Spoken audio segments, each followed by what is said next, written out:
كتاب الله دستوري وخير الخلق أسوتنا بسنته انجلى نوري. السلام علیکم ورحمۃ اللہ وبرکاتہ۔ وعلیکم السلام وعلیکم السلام ورحمۃ اللہ وبرکاتہ۔ ان الحمد للہ نحمده ونستعینه ونستغفره ونعوذ باللہ من شرور انفسنا ومن سیئات اعمالنا من يهده الله فلا مضل له ومن يضلل فلا هادي له واشهد ان لا اله الا الله وحده لا شريك له واشهد ان محمدا عبده ورسوله اما بعد فان خير الحديث كتاب الله وخير الهدي هدي محمد صلى الله عليه وسلم وشر الأمور محدثاتها وكل محدثة بدعة وكل بدعة ضلالة وكل ضلالة في النار۔ محترم حاضرین، سامعین و سامعات، ناظرین و ناظرات، بلوغ المرام باب الزہد والورع کے اس درس میں آپ تمام حضرات کا خیر مقدم ہے۔ اللہ رب العالمین ہم سب کے مل بیٹھنے کو قبول فرمائے، علم دین، علم نافع سیکھنے، اس کے مطابق عمل کرنے، اس کی دعوت عام کرنے اور اس راستے میں آنے والی مصیبتوں کے اوپر اللہ رب العالمین ہم سب کو صبر کی توفیق دے۔ اس باب کی 5ویں روایت سے ہم اور آپ گزر رہے ہیں، جس کے راوی حضرت عبداللہ ابن عباس رضی اللہ عنہما ہیں، عبداللہ ابن عباس ابن عبد المطلب القرشی الہاشمی رضی اللہ عنہما۔ قال، کہتے ہیں، کنت خلف النبی صلی اللہ علیہ وسلم یوما، ایک روز میں اللہ کے نبی صلی اللہ علیہ وسلم کے پیچھے تھا، پیچھے سواری پہ سوار تھا یا پیچھے کھڑا تھا۔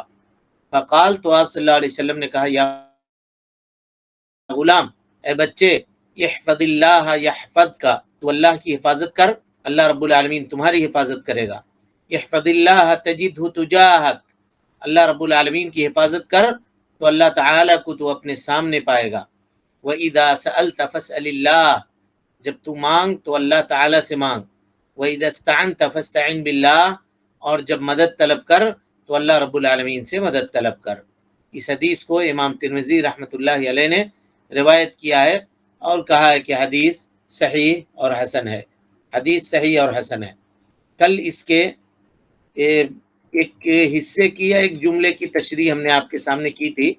احفظ اللہ کی، کہ تو اللہ کی حفاظت کر، اس سے کیا مراد ہے؟ تو کل باتیں آپ کے سامنے آئی تھیں کہ اللہ کی حفاظت سے مراد اللہ رب العالمین کے حدود کی حفاظت کرنا، حدود کی پاسداری کرنا، اوامر کو بجا لانا، نواہی سے اجتناب کرنا، اسی طرح سے طہارت اور پاکیزگی کی حفاظت کرنا، نماز کی حفاظت کرنا، قسموں کی حفاظت کرنا، اپنے دماغ، پیٹ اور دل کی حفاظت کرنا، اسی طریقے سے اپنی زبان کی حفاظت کرنا، شرمگاہ کی حفاظت کرنا، یہ ساری چیزیں اس کے اندر داخل ہیں۔ اگر بندہ ان چیزوں کی حفاظت کرے گا تو اللہ کے نبی جناب محمد رسول اللہ صلی اللہ علیہ وسلم نے فرمایا، تو اللہ کی حفاظت کر تو اللہ رب العالمین تیری حفاظت کرے گا۔ یحفظ کا، وہ تیری حفاظت کرے گا سے مراد یہ ہے کہ جو اللہ کی حدود کی حفاظت کرے گا اور جو اللہ کی حدود کی پاسداری کرے گا اور اس کا لحاظ رکھے گا تو اللہ رب العالمین اس کو ویسے ہی بدلہ عطا کرے گا، کیونکہ شریعت کا یہ قانون ہے جی، فَإِنَّ الْجَزَاءَ مِنْ جِنْسِ الْعَمَلِ، کہ آدمی کا عمل جیسا ہوتا ہے اللہ رب العالمین اس کے عمل کے مطابق اس کو بدلہ دیتا ہے۔ چنانچہ قرآن مجید کی کئی ایک آیتیں ہیں، اللہ تعالیٰ فرماتا ہے، اوفوا بعہدی اوفی بعہدکم، تم نے ہم سے جو وعدہ کیا ہے اس کو پورا کرو، ہم نے تم سے جو وعدہ کیا ہے ہم اس کو پورا کریں گے۔ اسی طرح سے اللہ رب العالمین فرماتا ہے، فَاذْكُرُونِي اذکرکم، تم سب مجھے یاد کرو، میرا ذکر کرو، بدلے میں تمہیں یاد کروں گا۔ الجزاء من جنس العمل، انسان جس طرح کا عمل کرتا ہے اللہ رب العالمین اسی طرح سے اس کو بدلہ عطا فرماتا ہے۔ تو یہاں پہ اللہ کے نبی صلی اللہ علیہ وسلم نے کہا کہ تم اللہ کی حفاظت کرو تو اللہ رب العالمین تمہاری حفاظت کرے گا۔ اللہ رب العالمین بندے کی کیسے حفاظت کرے گا؟ اس سلسلے میں علماء نے تفصیل بیان فرمائی ہے، علماء کے کئی ایک اقوال ہیں، ہم یہاں پہ دو معروف اقوال کا تذکرہ آپ کے سامنے کریں گے، اور اس کے اندر تمام قول کسی نہ کسی طرح سے داخل ہو جاتے ہیں۔ یہ بنیادی نقطہ اور پوائنٹ ہے جس میں تمام اقوال جمع اور متفق ہوتے ہیں۔ کہتے ہیں کہ اس کے دو طریقے ہیں، اللہ رب العالمین کی حفاظت کے دو طریقے ہیں، یعنی اللہ تعالیٰ اپنے بندوں کی کس طرح سے حفاظت کرتا ہے۔ پہلی حفاظت، اللہ رب العالمین اس کے دنیا کی مصلحتوں کی حفاظت کرتا ہے۔ اللہ اکبر، یعنی وہ مصالح، وہ چیزیں جو دنیا میں بندے کی کام آنے والی ہیں، اللہ رب العالمین اس کی حفاظت کرتا ہے۔ مثال کے طور پہ اس کی روزی، اس کے آل و اولاد، اس کی صحت، اس کی عافیت، بیماری سے اس کو بچاتا ہے، مصیبت اور پریشانی میں گرفتار ہونے سے بچاتا ہے، آزمائشوں سے اس کو محفوظ رکھتا ہے۔ یہ ساری چیزیں تو دنیا کی جو مصلحت اس کے لیے ہو سکتی ہے، اللہ رب العالمین اس کی حفاظت کرتا ہے، اس کے آل و اولاد کو اللہ تعالی حفاظت میں رکھتا ہے۔ جیسے کہ اللہ رب العالمین کا قول ہے فَإِنَّ الْجَزَاءَ مِنْ جِنْسِ الْعَمَلِ، اللہ رب العالمین کا قول ہے لَهُ مُعَقِّبَاتٌ مِّن بَيْنِ يَدَيْهِ وَمِنْ خَلْفِهِ يَحْفَظُونَهُ مِنْ أَمْرِ اللَّهِ، لَهُ مُعَقِّبَاتٌ مِّن بَيْنِ يَدَيْهِ وَمِنْ خَلْفِهِ يَحْفَظُونَهُ مِنْ أَمْرِ اللَّهِ، کہ اللہ رب العالمین نے کچھ ملائکہ اور کچھ فرشتوں کو ایسا متعین کر کے رکھا ہے کہ جو بندے کی حفاظت کرتے ہیں اللہ رب العالمین کے حکم سے، اور جب تقدیر آ جاتا ہے تو فرشتے وہاں سے ہٹ جاتے ہیں، یعنی اس کے جسم کی حفاظت کرتے ہیں، اس کی قوت کی حفاظت کرتے ہیں، اور اگر وہ بوڑھا ہو جاتا ہے، ضعیف ہو جاتا ہے، کمزور ہو جاتا ہے، تو اس کے کانوں کی، اس کے نظر کی، اس کے دیکھنے کی، اس کے عقل کی اور اس کے تمام تر صلاحیتوں کی اللہ رب العالمین کیا کرتا ہے؟ فرشتوں کے ذریعے سے حفاظت فرماتا ہے۔ اسی طریقے سے امام طبری رحمۃ اللہ علیہ کہتے ہیں کہ ان کی عمر، امام طبری خود کہتے ہیں کہ میری عمر 100 سال سے تجاوز کر گئی تھی۔ غور سے سنیے سارے لوگ اس بات کو، کہتے ہیں کہ میری عمر 100 سال سے تجاوز کر گئی تھی۔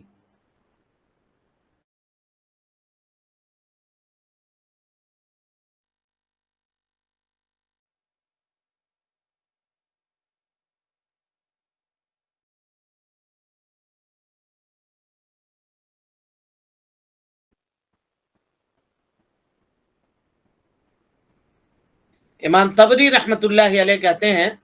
کہ میری عمر 100 سال سے زیادہ تجاوز کر گئی تھی، لیکن میری قوت اور میرا حافظہ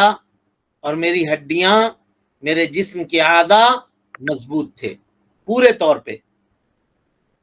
کہتے ہیں فَوَسَبْتُ يَوْمًا وَسْبَةً شَدِيدَةً، ایک روز میں بہت تیزی سے کودا، 100 سال کی عمر ہونے کے باوجود بھی، یعنی بہت تیزی سے کودا اور بہت اونچائی سے نیچے کودا۔ فَعُوتِبَ عَلَيَّ، لوگوں نے میری ملامت شروع کر دی کہ کیا کر رہے ہو، بڑھاپے میں کودتے ہو، اوپر سے نیچے چھلانگ لگا رہے ہو، ہڈی ٹوٹ جائے گی، بڑھاپے میں ہڈی نہیں جڑے گی تمہاری۔ لوگوں نے ملامت کرنی شروع کی امام طبری رحمۃ اللہ علیہ۔ تو امام طبری نے کیا جواب دیا، دیکھیے، کہادہ جوارح، یہ میرے جسم کے اعضاء ہیں، حفظناها عن المعاصی فی الصغر، ہم نے جوانی میں گناہوں سے ان کو بچا کر کے رکھا ہے، فحفظها اللہ علینا فی الکبر، تو اللہ رب العالمین نے بڑھاپے میں ہمارے اعضاء کی حفاظت کی ہے، کہ کچھ نہیں ہوگا، ہم نے جوانی میں گناہوں سے ان کو بچایا ہے، لہذا 100 سال کی عمر ہو جانے کے باوجود بھی کہ اونچے مقام سے زور سے کودتے ہیں، یہاں تک کہ دیکھنے والے حیران ہو جاتے ہیں کہ بوڑھے ہو گئے ہو، ہاتھ پیر کی ہڈی ٹوٹ جائے گی، کچھ ہو جائے گا تو کیا ہوگا؟ تو کہا کہ نہیں، تم خوف کھانے کی ضرورت مت، تم کو خوف کھانے کی ضرورت نہیں ہے، یہ ہمارے جسم کی ہڈیاں ہیں، ہم نے اس کی حفاظت جوانی میں کی ہے، اب بڑھاپے میں اللہ رب العالمین اس کو ضائع نہیں کرے گا، اللہ رب العالمین اس کو بچا کر کے رکھے گا، ہے نا۔ تو یہ اللہ رب العالمین کی حفاظت ہوتی ہے۔ دیکھیے کس طرح سے کہ آدمی جب اللہ تعالی کو خوشحالی میں یاد رکھتا ہے تو اللہ رب العالمین اس کو بدحالی میں یاد رکھتا ہے، جب کوئی آدمی اللہ کو جوانی میں یاد رکھتا ہے تو اللہ رب العالمین اس کو بڑھاپے میں تنہا اور اکیلا نہیں چھوڑتا ہے، اس کے قوا، اس کے جسم کی صلاحیتیں، اس کے اعضاء، اس کے جوارح یہ سب کے سب کی حفاظت اللہ رب العالمین اپنے فضل اور اپنے توفیق سے کرتا ہے۔ اسی طریقے سے اللہ رب العالمین کی حفاظت کا ایک طریقہ یہ بھی ہے کہ انسان کے موت کے بعد اگر وہ نیک اور صالح ہے تو اللہ رب العالمین اس کے ذریت کی حفاظت کرتا ہے، اس کے بال بچوں کی حفاظت کرتا ہے، اس کے گھر والوں کی حفاظت کرتا ہے۔ قرآن مجید کی آیت ہے وَكَانَ أَبُوهُمَا صَالِحًا، مشہور آیت ہے، حضرت موسیٰ اور خضر کے واقعے میں سورہ کہف کے اندر یہ واقعہ بیان ہوا ہے۔ حضرت عبداللہ ابن عباس رضی اللہ عنہما کہتے ہیں اس آیت کی تفسیر میں، کہتے ہیں کہ ان دونوں بچوں کے خزانوں کی جو حفاظت کی گئی وہ کس وجہ سے کی گئی؟ کہ انہما حفظا بصلاح ابیہما، ان کے ماں باپ جو ہیں یہ درست تھے، یا ان کے باپ جو ہیں درست تھے، صالح تھے، نیک تھے، تو اللہ رب العالمین نے ان کے موت کے بعد بھی خزانے کی حفاظت کی، ان کے بچوں کی حفاظت کی، ان کے بچوں کی حفاظت کی۔ تو اگر ہم بھی چاہتے ہیں کہ اللہ رب العالمین ہمارے بعد ہمارے بچوں کی حفاظت کرے، گھر والوں کی حفاظت کرے، ہمارے کاروبار کی حفاظت کرے، تو ہمیں چاہیے کہ ہم اللہ رب العالمین کی حفاظت کریں، اس کے حدود کی حفاظت کریں، گناہوں سے اپنے آپ کو بچائیں، اور اللہ رب العالمین کی معصیت اور اللہ رب العالمین کی نافرمانی سے اپنے آپ کو بچانے کی کوشش کریں، تو پھر اس کے بعد اللہ تعالی ہماری حفاظت کرے گا۔ لہذا ابن منقدر رحمۃ اللہ علیہ کہتے ہیں کہ اللہ رب العالمین انسان کے یا نیک آدمی کے اولاد، اسی طریقے سے اس کے مال، اس کے دولت اور اس کے خزانے اور اس کی عزت، اس کی جاہ، اس کا مقام اور اس کی منزلت، ان تمام چیزوں کی اللہ رب العالمین حفاظت کرتا ہے۔ اور اسی کو الٹ دیجئے،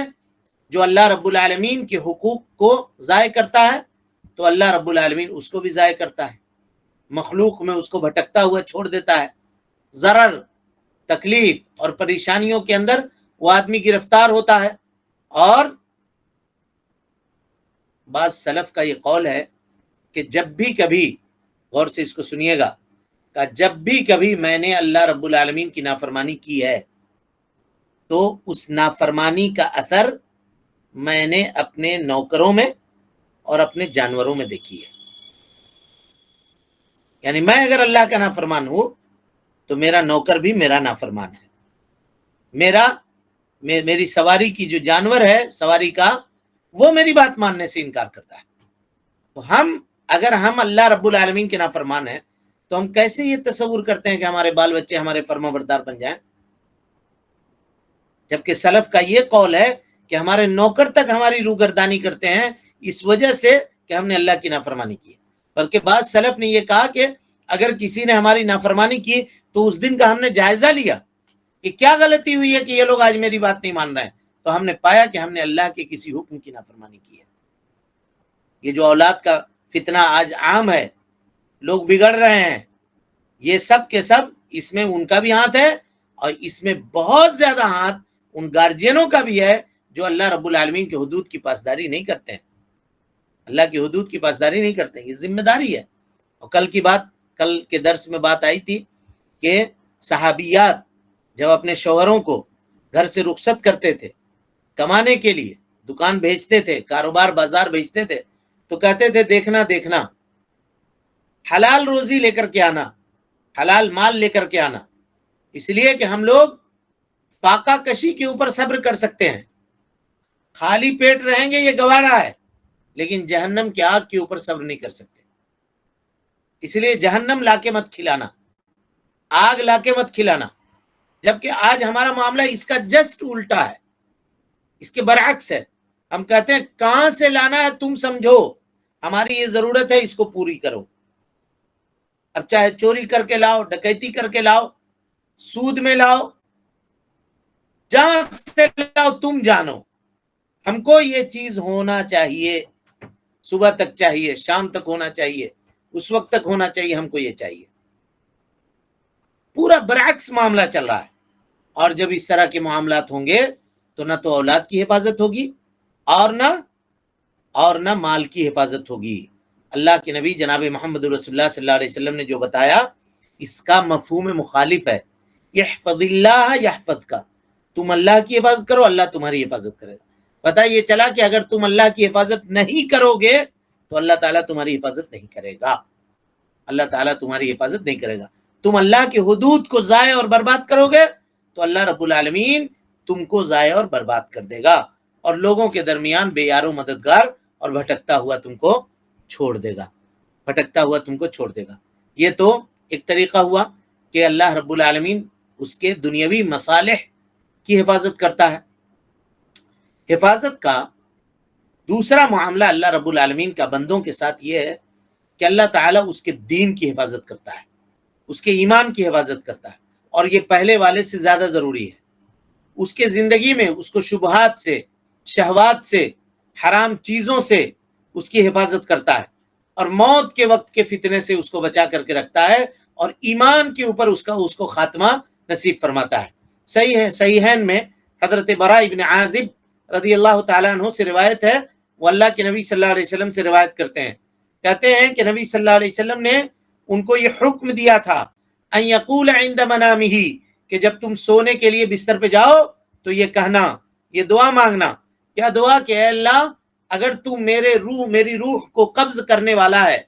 آج کی اس رات، اگر میں سو رہا ہوں اور اگر میری روح واپس نہ لوٹے تو اس کے اوپر تو رحم کرنا، اور اگر تو اس کو لوٹا دے تو اس کی حفاظت کرنا، اس طرح سے حفاظت کرنا جس طرح سے اللہ تو اپنے نیک اور صالح بندوں کی حفاظت کیا کرتا ہے۔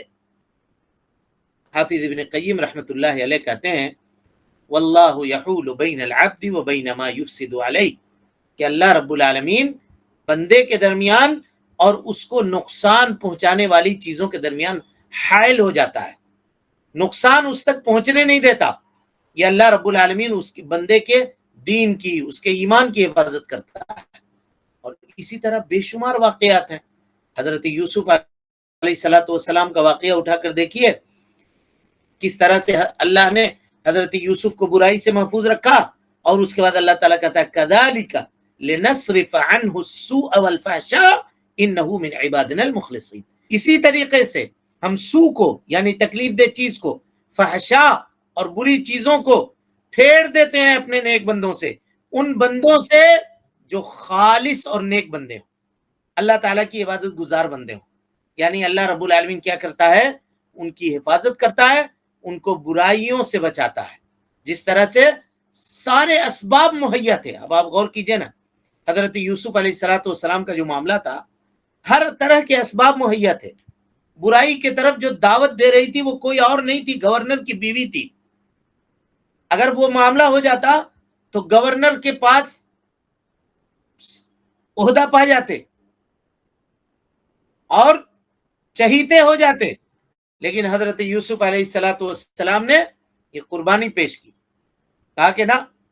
معاذ اللہ انہو ربی احسن مثوائے، معاذ اللہ انہو ربی احسن مثوائے، کہ میرے رب نے میرے ساتھ اچھا معاملہ کیا ہے، میں اس کے ساتھ یہ برائی کا معاملہ کروں۔ اور جب ان تمام چیزوں کو چھوڑا ہے تو پھر اللہ رب العالمین نے ساری چیزیں عطا کر دی، ساری چیزیں دے دی، مصر کی گورنری بھی دے دی، مصر کی بادشاہت بھی دے دی، اور مصر کے اندر آپ کو تمکنت بھی عطا کر دی،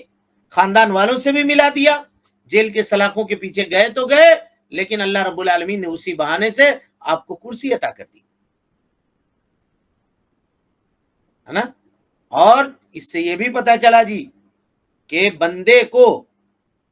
کو عام طور پہ آدمی جیل جانا پسند نہیں کرتا ہے، ظاہر ہے وہ سزا ہے، لیکن اگر گناہ سے بچنے کے لیے جیل کے سلاخوں کے پیچھے بھی جانا پڑے تو آدمی کو خوشی خوشی قبول کرنا چاہیے۔ حضرت یوسف نے دعا کی تھی، رب السجن احب الی مما یدوننی الیہ، اے اللہ رب العالمین قید خانہ میرے لیے بہتر ہے، میرے لیے زیادہ پسندیدہ ہے اس برائی سے جس کی طرف یہ لوگ ہم کو بلا رہے ہیں۔ اے اللہ مجھ کو جیل کے سلاخوں کے پیچھے ڈال دے، لیکن ان برائیوں سے اللہ تعالیٰ مجھ کو محفوظ کر دے۔ کس طرح سے نفرت تھی دیکھیے ان کے دلوں کے اندر، حضرت یوسف کے دل کے اندر اللہ نے اس برائی سے کتنی نفرت ڈال دی تھی کہ آپ نے جیل کے سلاخوں کے پیچھے جانا تو گوارا کیا، لیکن اس برائی میں پڑنا گوارا نہیں کیا۔ یہ اللہ کی مدد نہیں تھی تو اور کیا تھی؟ اسی کو اللہ تعالیٰ کہتا ہے کذالک لنصرف عنہ السوء والفحشاء انه من عبادنا المخلصین۔ اسی طریقے سے ہم اپنے مخلص اور نیک بندوں سے تکلیف دہ چیزوں کو اور بے حیائیوں کو پھیر دیتے ہیں، ان سے ان کو الگ ہٹا کر کے رکھتے ہیں، ہم ان کی حفاظت فرماتے ہیں۔ اسی طرح سے مستدرک حاکم میں روایت ہے، حضرت ابو ہریرہ رضی اللہ تعالی عنہ راوی حدیث ہیں، اللہ کے نبی صلی اللہ علیہ وسلم نے فرمایا اذا احب اللہ عبدا، اللہ اکبر، بڑی عظیم حدیث ہے، صحیح روایت ہے، غور سے سنیے۔ کہا جب اللہ رب العالمین اپنے کسی بندے سے محبت کرتا ہے، حماہ الدنیا، تو دنیا کے تمام چیزوں سے، ضرر رسانیوں سے اس کی حفاظت کرتا ہے۔ کما یحمی احدکم مریضہ الماء، جس طرح سے تم میں کا کوئی آدمی اپنے بیمار کو پانی سے بچاتا ہے، اسی طریقے سے اللہ رب العالمین اس کو دنیا کی تکلیف دہ چیزوں سے اس کی حفاظت کرتا ہے۔ اللہ رب العالمین اپنے اگر کسی بندے سے محبت کرتا ہے نا۔ اچھا، کبھی کبھی مصیبتوں کے اندر گرفتار ہونا جی، اب اس کا یہ مطلب نہیں ہے کہ کوئی آدمی بیمار پڑ گیا یا کسی کو کوئی بڑی مصیبت آ گئی تو اس کا مطلب یہ ہے کہ اللہ تعالیٰ اس سے نفرت کرتا ہے، نہیں۔ ان اللہ تعالی اذا احب قوما ابتلاہم، یہ بھی ہے کہ اللہ رب العالمین جب کسی قوم سے محبت کرتا ہے تو اس کو مصیبتوں میں گرفتار کرتا ہے۔ ان اشد الناس ابتلاء الانبیاء،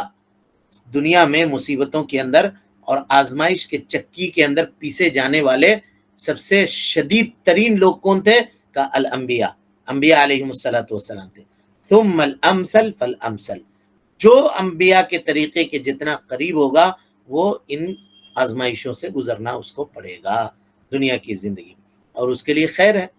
اس کے لیے بھلائی ہے، کیونکہ اللہ کا کوئی فیصلہ بندوں کے تعلق سے غلط نہیں ہوتا، لیکن اللہ رب العالمین اس کی حفاظت کرے گا۔ نبی صلی اللہ علیہ وسلم نے کہا کہ تم مصیبت میں پڑنے کی دعا مت کرو، لیکن اگر مصیبت آ جائے تو ثابت قدم رہو، اس کے اوپر صبر کرو، واویلا مت مچاؤ، اللہ سے شکایت مت کرو، گریو زاری نہ کرو، ہاں دعا کرو، دعا کرو، دعا کر سکتے آپ، مصیبت کو دور کرنے، مصیبت سے بچانے کی دعا کر سکتے۔ حضرت ایوب علیہ السلام نے دعا کی تھی، 18 سال تک مصیبت جھیل رہے تھے، پورا جسم گل سڑ گیا تھا، گاؤں والوں نے، محلے والوں نے اٹھا کر کے باہر پھینک دیا، دعا کیا نہیں کیا، رب انی مسنی الضر وانت ارحم الراحمین، لیکن دیکھیے دعا کا اسلوب اور انداز کیا ہے، کھل کے یہ بھی نہیں کہا کہ اللہ تعالیٰ مجھ کو شفا دے دے، کہا اللہ مجھ کو تکلیف پہنچی ہے اور تو رحم کرنے والوں میں سب سے بہتر رحم کرنے والا ہے، تیری رحمت کا جو فیصلہ میرے متعلق ہوتا ہے اللہ رب العالمین وہ فیصلہ کر دے، تو فیصلہ کر دے۔ تو آدمی دعا کرے، مصیبت آئے تو صبر کرے، لیکن یہاں پہ بتانا یہ مطلوب اور مقصود تھا کہ اس حدیث سے کوئی آدمی یہ نہ سمجھے، عام طور پہ گاؤں دیہات میں یہ رواج ہوتا ہے کہ ایسا ہوا اس کے ساتھ، کہاں اس کے کرنی کا سزا ہے، اس کے ساتھ یہ ہوا، ارے اس کو ہونا ہی تھا، بہت بگڑا ہوا آدمی تھا، اللہ کی پکڑ ہے اس کے ساتھ، آپ کو کیا معلوم یا ہم کو کیا معلوم کہ وہ اللہ کی پکڑ ہے؟ یہ بھی تو ہو سکتا ہے کہ اللہ تعالیٰ ہمارے گناہوں پہ ہم کو ڈیل دے رہا ہو اور اس کی پکڑ کر کے دنیا میں اس کو راف صاف کر دے رہا ہو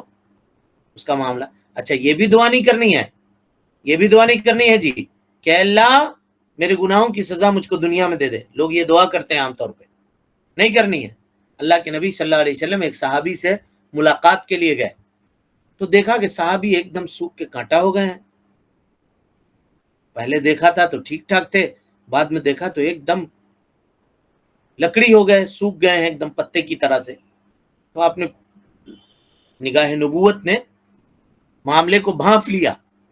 نبی صلی اللہ علیہ وسلم نے پوچھا کیا بات ہے جی، کوئی دعا وغیرہ کر رہے ہو، کیا معاملہ ہے تمہارا، تمہاری صحت کیوں گر رہی ہے اس طرح سے؟ صحابی نے کہا کہ اللہ کے رسول میں یہ دعا کرتا ہوں کہ اللہ جو بھی گناہ ہے میرا دنیا ہی میں اس کا معاملہ کر دے۔ کہا کیسی دعا کی تم نے، کون کہا تم کو ایسی دعا مانگنے کے لیے؟ تو یہ نہیں کہہ سکتے تھے کہ اللہ جو معاملہ ہے میرا دنیا میں معاف کر دے، اس کو توبہ کرتے ہیں ہم، استغفار کرتے ہیں، یہ کیوں کہہ رہے ہو کہ اللہ دنیا میں بدلہ دے دے؟ اللہ تعالیٰ بدلہ دینے کا معاملہ نہیں ہے، معاف کرنے والا ہے رب العالمین، معافی مانگ کے تو دیکھو، یہ کیوں کہہ رہے ہو کہ اللہ تعالیٰ ہم کو بدلہ دے دے؟ تو یہ نہیں کہنا چاہیے کہ دنیا ہی میں اللہ ہم کو پاک صاف کر کے اٹھانا، بہت سارے لوگ ایسی دعا کرتے ہیں، نہیں، اے اللہ معاف کر دے، ہم بندے ہیں تو خالق ہے، ہم خطا کار ہیں تو بخشنے والا ہے، اور اے اللہ تو نے انبیاء کے لغزشوں کو معاف کیا۔ حضرت آدم علیہ السلام نے توبہ کی، توبہ قبول ہوئی، اور دوسرے لوگوں نے توبہ کی، توبہ ان کے، اے اللہ رب العالمین تو قبول کرنے والا ہے، اے اللہ تو ہمارے توبہ کو بھی قبول کر لے، اور عزم مسمم کے ساتھ توبۃ النصوح آدمی کرے، اللہ رب العالمین اس کی توبہ کو قبول کرے گا۔ پتہ یہ چلا کہ اللہ رب العالمین نیک اور صالح بندے کو دنیا کے فتنوں سے محفوظ رکھتا ہے، اور فتنوں کے جو وسائل ہیں ان وسائل کو اللہ رب العالمین بند کر دیتا ہے، شر کے جو دروازے ہیں ان دروازوں کو اللہ رب العالمین اس کے اوپر بند کر دیتا ہے، اور خیر کے دروازے اس کے لیے کھول دیتا ہے، خیر کے دروازے اس کے لیے کھول دیتا ہے۔ کہا اللہ رب العالمین، اللہ اکبر، یہ حدیث دیکھیے جی، ابن مسعود رضی اللہ تعالیٰ عنہ کی روایت ہے، یہ بھی مستدرک حاکم کی روایت ہے۔ کہتے ہیں کہ ایک بندہ جب اپنی جوانی میں اللہ رب العالمین کی عبادت کرتا ہے، جوانی میں اللہ رب العالمین کی عبادت کرتا ہے، اور جب وہ کسی مصیبت میں گرفتار ہوتا ہے، کسی پریشانی میں گرفتار ہوتا ہے، یا بڑھاپے میں جاتا ہے، بڑھاپے کے عالم میں پہنچتا ہے، اور اللہ سے وہ صدا لگاتا ہے، آواز لگاتا ہے کسی بھی چیز کی، تو فرشتے اللہ کے سامنے سفارش کرتے ہیں کہ اللہ یہ آواز جانی پہچانی ہے، اس کی فریاد رسی کیجیے، اللہ اس کی دعا کو قبول کیجیے۔ اللہ رب العالمین کے سامنے فرشتے جا کر کے یہ باتیں کہتے ہیں، یہ جو آواز آ رہی ہے زمین سے کسی کی رونے کی، کوئی صحت مانگ رہا ہے، کوئی عافیت مانگ رہا ہے، کوئی اپنے بڑھاپے کا سہارا چاہتا ہے، کوئی بیماری اور تکلیف سے اپنی نجات چاہتا ہے، اللہ یہ آواز جانی پہچانی ہے۔ جوانی میں بھی یہ آواز آتی تھی، اس مرض میں مبتلا ہونے سے پہلے بھی یہ آدمی اللہ تیرا فرما بردار تھا، لہذا اللہ رب العالمین اس کی فریاد رسی کی کرنا چاہیے، اور اے اللہ تو اس کی فریاد رسی کر، اس کی حفاظت کر، یہ جو چیزیں مانگ رہا ہے اللہ رب العالمین تو اس کو عطا کر دے، اور اللہ رب العالمین فرشتوں کی سفارش کو اس بندے کے حق میں قبول کرتا ہے، اس بندے کے حق میں قبول کرتا ہے۔ یہ کتنی بڑی فضیلت کی بات ہے، دیکھیے، احفظ اللہ یحفظک، اللہ کے نبی جناب محمد رسول اللہ صلی اللہ علیہ وسلم نے ان پوری باتوں کو اس دو جملے کے اندر سمیٹ کر کے رکھ دیا، تم اللہ کی حفاظت کرو، اللہ تمہاری حفاظت کرے گا۔ اب اس کا جو تصور آپ کے ذہن کے اندر ہو سکتا ہے آپ اس کو لے سکتے ہیں، تشریح یعنی جو درس جس کا متحمل تھا اتنی باتیں ہم نے آپ کے سامنے رکھنے کی کوشش کی ہے۔ اس کے بعد آئیے اللہ کے نبی صلی اللہ علیہ وسلم کے آگے کے جملے کو دیکھتے ہیں۔ حدیث کے اندر آپ فرماتے ہیں احفظ اللہ تجدہ تجاہک، احفظ اللہ تجدہ تجاہک، کہ اے لڑکے یا غلام، اے لڑکے، احفظ اللہ، تو اللہ کی حفاظت کر، تجدہ تجاہک، تو اللہ رب العالمین کو تو اپنے پاس پائے گا۔ اس سے اللہ رب العالمین کے معیت کی دلیل ہے جی۔ معیت کہتے ہیں نصرت اور مدد کو، تائید کو، اور اللہ رب العالمین اپنے علم کے ذریعے سے،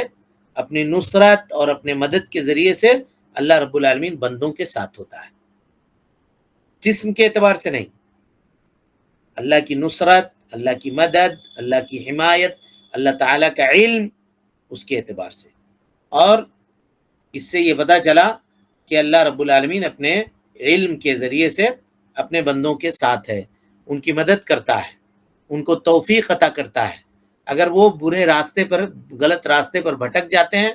تو ان کو درست اور صحیح کرتا ہے۔ اسی کو اللہ نے فرمایا ان اللہ مع الذین اتقوا، اللہ رب العالمین ان لوگوں کے ساتھ ہے جو تقوی اختیار کرنے والے ہیں، والذین هم محسنون، اور ان لوگوں کے ساتھ ہے جو احسان کرنے والے ہیں۔ یہاں مع کا لفظ ہے، مع مانے ساتھ، اسی کو جو ٹرم ہے عقیدے کا اس کو کہتے ہیں معیت۔ تو اللہ رب العالمین کی معیت جو کتاب و سنت سے ثابت ہے اس کی دو قسمیں ہیں۔ کتنی قسم ہے؟ اس کی دو قسمیں ہیں، ایک معیت خاص اور ایک معیت خاصہ، ایک معیت عامہ۔ ایک کو کہتے ہیں معیت خاصہ اور دوسرے کو کہتے ہیں معیت عامہ۔ اس کی تفصیل کیا ہے یہ انشاءاللہ آئندہ کے درس میں آپ کے سامنے بیان کیا جائے گا۔ اللہ رب العالمین سے دعا ہے کہ اللہ تعالی ہمیں اور آپ کو حسن عمل کی توفیق دے، رب العالمین ہم سب کی اصلاح فرمائے، نیکیوں کو قبول کرے، سیئات سے درگزر فرمائے، جب تک زندہ رکھے، دین اسلام پہ زندہ رکھے، اور جب اٹھائے ایمان پہ اٹھائے۔ آمین وآخر دعوانا ان الحمدللہ رب العالمین۔ جی کوئی سوال ہے کسی کے پاس؟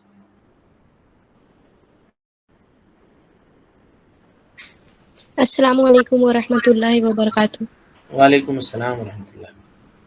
شیخ 10 سے ریلیٹڈ سوال نہیں ہے لیکن پوچھ سکتے ہیں کیا؟ کسی کے پاس درس سے ریلیٹڈ سوال ہے؟ جی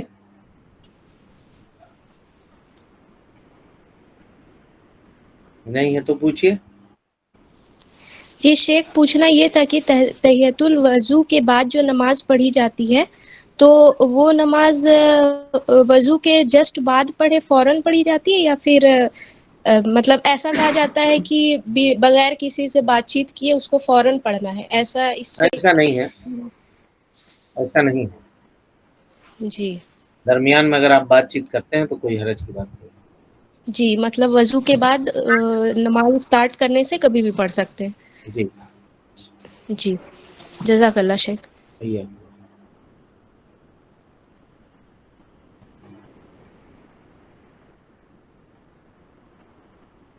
ٹھیک ہے پھر السلام علیکم ورحمۃ اللہ۔ دستوري وخير الخلق أسوتنا بسنته انجلى نوري لهدي الحق أرشدنا